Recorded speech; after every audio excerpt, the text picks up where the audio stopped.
Hello guys, I'm Dr. Anita. Today I will be discuss about the TBS ultrasound and anti-NB scan in first trimester of pregnancy.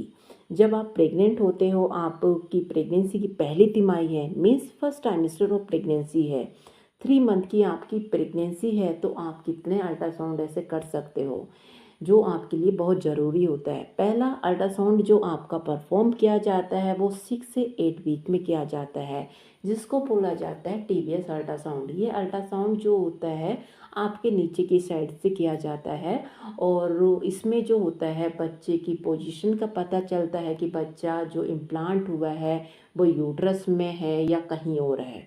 दूसरा होता है बच्चे में धड़कन आ गई है या नहीं आ गई है। और एक दूसरा अल्ट्रासाउंड होता है जो 11 वीक से 12 वीक में किया जाता है या 11 वीक से 14 वीक में भी करते हैं, जिसको बोला जाता है anti-NB स्कैन। ये स्कैन जो होता है ये बहुत ज़रूरी होता है। इसमें जो होता है न्यूक्ल ट्रांसलूसी देखी जाती है, मीन्स बच्चे की जो गर्दन की पीछे की मोटाई होती है उसकी कितनी मोटाई है, उसमें कितना बड़ा फोल्ड बन रहा है वो देखा जाता है। और बच्चे में जो नाक की हड्डी बनी है या नहीं बनी है वो देखी जाती है। ये एक ऐसा अल्ट्रासाउंड होता है जिसमें क्रोमोसोमल कंडीशंस को पता लगाया जा सकता है, जिसमें आनुवंशिक बीमारियों का पता लगाया जा सकता है। जो बच्चे दिमागी तौर से कमज़ोर होते हैं, लाइक जैसे डाउन सिंड्रोम हो गया, एडवर्ड सिंड्रोम हो गया, पिटाउ सिंड्रोम हो गया और टर्नर सिंड्रोम हो गया। टर्नर सिंड्रोम बहुत ही ज़्यादा फीमेल्स में पाया जाता है, जिसमें क्या होता है उनकी ब्रेस्ट डेवलपमेंट नहीं हो पाता है और कुछ जेनेटल ऑर्गन्स होते हैं जो जिसमें अबनॉर्मलिटी पाई जाती हैं।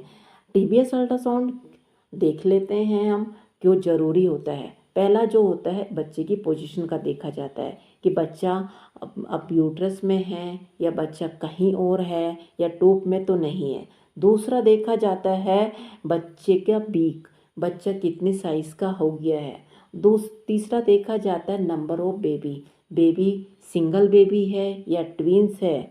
और एक देखा जाता है गेस्टेशनल सेक, यदि गेस्टेशनल सेक बना है या नहीं बना है, जिसको बोला जाता है बच्चे का घर बन गया है या नहीं बन गया है।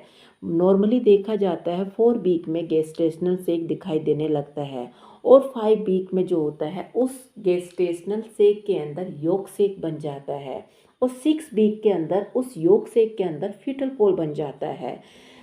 और उस फीटल पोल में मीन्स एम्ब्रियो में हार्ट बीट आने स्टार्ट हो जाती है। यदि किसी को डिले कंसेप्शन हुआ है, मीन्स किसी का लेट ओवुलेशन होता है, वह 14 दिन का नहीं होकर 18 से 20 दिन का होता है, तो डिले कंसेप्शन हो सकता है और ये आगे बढ़ भी सकता है। यदि इरेगुलर गेस्टेशन सेक है, मतलब वो रेगुलर नहीं है या बहुत उसका जो बच्चे का घर है बहुत छोटा बना है, तो अर्ली प्रेगनेंसी जो होती है वो फेलियर हो जाती है। या गेस्टेशन सेक बन गया है, वो 20 से 25 mm का हो गया है और योक सेक नहीं है या फीटल पोल भी नहीं है, तो आफ्टर 2 वीक के बाद में हम एक अल्ट्रासाउंड करते हैं।